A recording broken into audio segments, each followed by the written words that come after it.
Hello friends, तो आज फिर से आपके 10 क्वेश्चंस रहने वाले हैं। अभी तक मैंने 10 करके काफी सारे क्वेश्चंस आपको करा दिए हैं। तो आज के जो ये 10 क्वेश्चंस हैं ये आपके यहाँ पर आपको डायरेक्ट रिजल्ट बेस्ड एंड कुछ कैलकुलेशन वाले क्वेश्चंस दिखने वाले हैं। इससे पहले जो मैंने आपके लिए क्वेश्चन बनाए थे प्लेलिस्ट में जाके देख लीजिएगा, आपको बहुत ज्यादा हेल्प करने वाले हैं। क्योंकि जब आप देखेंगे तो DSSB में लगभग आपको इसी तरीके के क्वेश्चंस देखने के लिए मिलेंगे एंड कुछ इसमें से भी आपको क्वेश्चंस देखने के लिए मिल जाएंगे। तो आइए चलिए आज के 10 क्वेश्चन देखते हैं और इनके जो आंसर्स हैं आप जरूर बताना कमेंट बॉक्स में। साथ में ये भी बताना लास्ट में कि आपके जो टोटल 10 है उसमें से कितने क्वेश्चन आपके सही हुए हैं। चलिए आइए फिर स्टार्ट करते हैं। जो क्वेश्चन नंबर 1 है ये देखेंगे आप, the ring M of 2x2 matrix with elements in R is. तो डायरेक्ट आपका क्वेश्चन है, याद रखने का ये, commutative ring with zero divisor या फिर non commutative ring with zero divisors with unity. ये बिल्कुल इसका सही आंसर है। ऑप्शन नंबर 2 इसका करेक्ट आंसर हो जाएगा। चलिए आगे देखते हैं नेक्स्ट क्वेश्चन। इसका जो ऑप्शन नंबर बी था ये सही हो जाएगा। तो क्वेश्चन नंबर 2 आपके सामने है, number of group homomorphism from Z10 to Z20। आपको यहाँ पर दे रखा है Z10 to Z20। आपको यहाँ पर बताना है number of group homomorphism from 10 to 20। तो Z10 एंड Z20 निकालिए पहले आप। तो Z10 Z20 इसके आप पहले ऑर्डर यानी कि आप डिवीजर निकालिए। तो इसके क्या है 1 2 5 10। इसके आपको देखने के लिए मिलेंगे 1 एंड 2 भी मिलता है इसका 4 5 10 एंड 20। ये इसके फैक्टर आपको देखने के लिए मिल जाएंगे। देन इसके बाद अब इसमें आप कॉमन वाले आपको देखने हैं। डायरेक्ट मैं आपको बता देती हूँ, कॉमन वाले हैं 1 2 5 एंड 10। ये आपके कॉमन है इन दोनों में। अब इसके बाद आपको यहाँ पे क्या करना था, 5 1। ठीक है, ये जो सभी दे रखे हैं इनके साथ पहले 5 लगाइए और प्लस में कर दीजिए। तो इसके बाद आपको ये सॉल्व करना होगा। अगर आपने कल की वीडियो नहीं देखी है, कल जो क्वेश्चंस कराए थे आप उनको देखिएगा।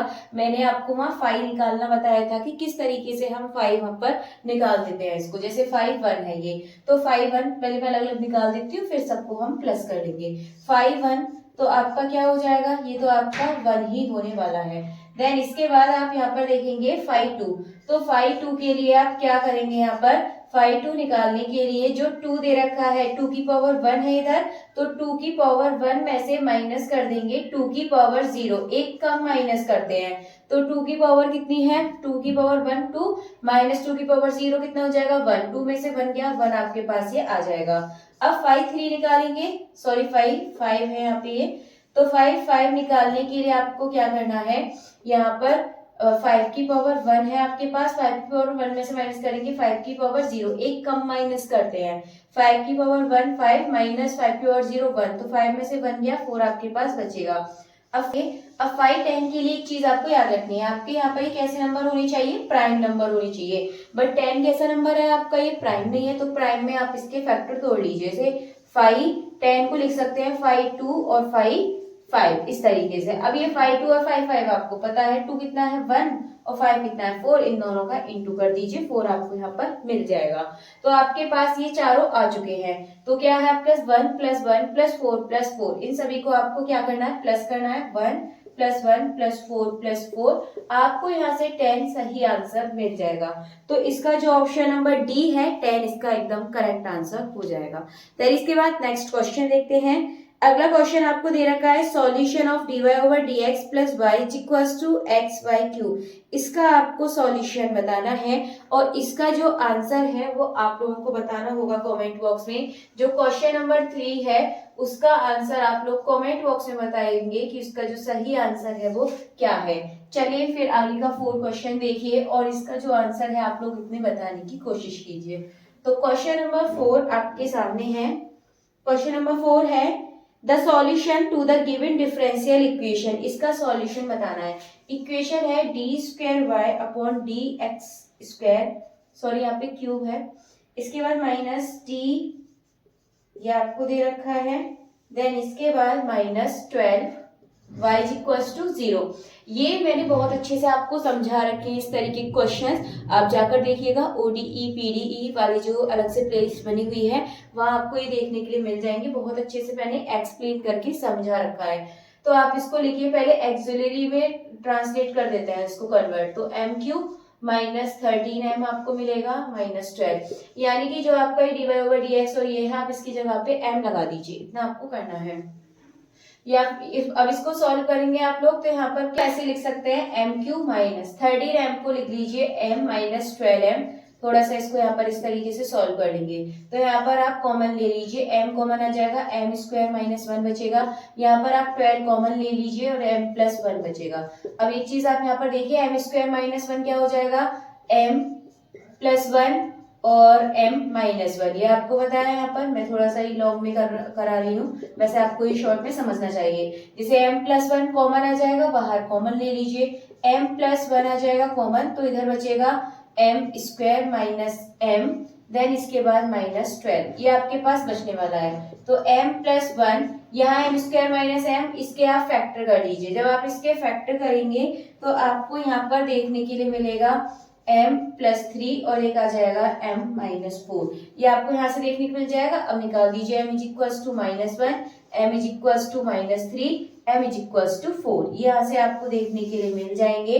अब इसके बाद अगर आप ऑप्शन देखें तो ऑप्शन में आपको देखने के लिए मिलेगा, आप C1 के साथ इनको लगा सकते हैं, जैसे C1 e⁻x plus C2 e में ये -3 प्लस C3 e -4, इस तरीके से आप इसको यहाँ पर लगा सकते हैं, और ये x भी आपको लगाना है। ये आपके इधर उधर भी हो सकते हैं, इससे कोई दिक्कत नहीं है, बस में आपके ये तीनों होने चाहिए, C1 C2 C3 के साथ। तो आई होप आपको ये समझ आ गया होगा क्वेश्चन। तो इसका जो सही आंसर है, यदि आप देखें तो ऑप्शन नंबर बी इसका एकदम सही आंसर हो जाएगा। इसके बाद नेक्स्ट क्वेश्चन देखिए, अगला क्वेश्चन है, डिफरेंशियल इक्वेशन आपको दे रखी है और इसके बारे में आपको बताना है कि लीनियर डिफरेंशियल इक्वेशन है या फिर नॉन लीनियर डिफरेंशियल इक्वेशन है या फिर पार्शियल डिफरेंशियल इक्वेशन है या फिर नन ऑफ दीज। अब आप इसमें देखेंगे एक चीज कि इसमें आप हाईएस्ट डेरिवेटिव देखिए, तो आपको दिख जाएगा d² इसकी जो डिग्री है वो कितनी है, 1। तो अगर इसकी डिग्री 1 है, जो हाईएस्ट यहाँ पर आपको डेरिवेटिव देखने के लिए मिलेगा, इसकी डिग्री यदि 1 है तो वो आपकी कैसी इक्वेशन होगी, लीनियर डिफरेंशियल इक्वेशन आपको मिलने वाली है। तो इसका जो सही आंसर है ये हो जाएगा आपका option number A, linear differential equation, इसका एकदम करेक्ट आंसर हो जाएगा। नेक्स्ट क्वेश्चन की तरफ बढ़िए। अगला क्वेश्चन है dy/dx, आपको यहाँ पर दे रखा है फिर प्लस में, करिए फटाफट से बताइए इसका जो आंसर है वो क्या होगा। इतने मैं इसको सॉल्व करती हूँ। ये है आपके सामने dy/dx प्लस 2x+1 अपॉन में x दे रखा है एंड y = e⁻−2x। अब सिर्फ और सिर्फ इसका क्या बताना है, इंटीग्रल फैक्टर बताना है। तो पूरा सॉल्व नहीं करना, आपको बताया क्या होता है यहाँ पर, ये e⁻p dx ये होता है। आपको पता है y के साथ आपको ये दे रखा है, इसको लिखना है सिर्फ आपको यहाँ पर, तो 2x+1 अपॉन x dx, बस ये आपको इंटीग्रल फैक्टर निकालना है पूरा। अगर इसमें इसका जो इंटीग्रल है वो पूछते तो हमें पूरा सॉल्व करना पड़ता, फिलहाल इसका इंटीग्रल फैक्टर निकाल देंगे। तो e में आप इसको सॉल्व करेंगे तो ये आपके पास बचेगा यहाँ पर 2+1/x, ये आपको बचने वाला है। अब आप यहाँ पे इसका इंटीग्रल कर दीजिए, तो 2 का तो 2x हो जाएगा, प्लस यहाँ पर आप देखेंगे तो x का क्या हो जाएगा, 1/x का log x। अब आप इसको इस तरीके से अकेले भी लिख सकते हैं अलग अलग। जब आप देखेंगे तो e से log आपका पता है ये 1 बन जाता है, तो x बचेगा सिर्फ x e⁻2x, ये आपका सही आंसर हो जाएगा। तो इसका जो करेक्ट आंसर है ऑप्शन नंबर बी, आपको एकदम सही आंसर मिल जाएगा। चलिए आगे बढ़ते हैं। नेक्स्ट क्वेश्चन है कंप्लीट सॉल्यूशन ऑफ द, आपको यहाँ पर ये इक्वेशन दे रखी है, इसका आपको कंप्लीट सॉल्यूशन बताना है। ये क्वेश्चन मैंने बहुत अच्छे से आपको समझा रखे हैं, यदि आप वीडियो देखेंगे तो आपको एकदम से क्लियर हो जाएंगे। चलिए फिलहाल करती हूँ मैं इस क्वेश्चन को, इतने आप लोग आंसर बताइएगा कि इसका जो आंसर है वो क्या होगा। तो देखिए इक्वेशन क्या है, d² upon dx² -5 dy/dx plus 6y is equals to e⁻4x, ये आपको यहाँ पर दे रखा है। अब आपको पता है, आप पहले एक्सिलरी इसको इक्वेशन में कन्वर्ट कर लीजिए, फिर इसका कंप्लीट निकालने के लिए दोनों चीज हमें यहाँ पर फाइंड करनी पड़ेगी, CF भी निकालना पड़ेगा। तो पहले हम इसका CF निकाल देते हैं। तो CF निकालने के लिए आपको क्या करना है, पहले हम इस वाले पार्ट को सॉल्व करेंगे। तो m² माइनस 5m प्लस 6, आप इसको इस तरीके से भी लिख सकते हैं, ये आप इसको d भी लिख सकते हैं, कोई दिक्कत नहीं है। अब आप इज इक्वल टू में 0 रख के इसके आप फैक्टर निकाल दीजिए। तो जब आप देखेंगे तो इसकी जो फैक्टर है आपको यहाँ पर क्या मिलेंगे, 2 3 जा 6, तो 2m माइनस 3m प्लस 6, इस तरीके से आपका ये इसको तोड़ के लिख सकते हैं। देन इसके बाद हम आगे सॉल्व करेंगे, तो इसके जब आप फैक्टर देखेंगे, एक आ जाएगा m-2, एक आ जाएगा m-3। ठीक है, अब इसके बाद हमें ये वाला पोर्शन सॉल्व करना है। तो e की पावर 4x एंड अपॉन में आपको क्या रखना होता है, ये इक्वेशन, तो आप यहाँ पे d रख सकते हैं, d का स्क्वायर माइनस 5d प्लस 6। अब आपको क्या करना है, पुट करना है जो यहाँ पर x के साथ दिया होता है, क्या है 4, तो आपको यहाँ d की जगह पे, अपॉन में जो d है इसकी जगह पे 4 पुट करना है। बस 0 नहीं बनना चाहिए, अगर 0 बन जाता है फिर हम इसका डिफरेंशियल करके करते हैं, वो मैंने आपको वीडियो में समझा रखा है अलग से। तो e की पावर 4x एंड अपॉन में हो जाएगा d का स्क्वायर यानी कि 4 का स्क्वायर 16 माइनस 5 का d में करेंगे 5 4 जा 20 प्लस 6, यहाँ पर आपको मिलेगा e की पावर 4x एंड अपॉन में मिल जाएगा 2, 16 में से 20 गए तो -4 प्लस 6, 2 आपको यहाँ से आंसर मिल जाएगा अपॉन में।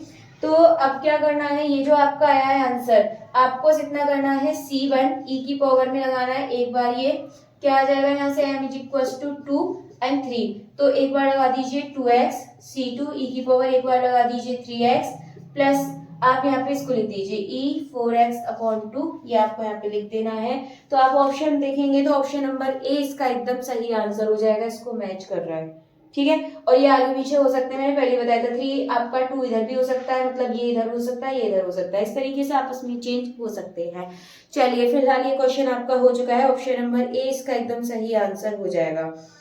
चलिए आगे के क्वेश्चन और देख लेते हैं। सीरीज अगर पसंद आ रही है तो प्लीज ज्यादा से ज्यादा लाइक कमेंट शेयर।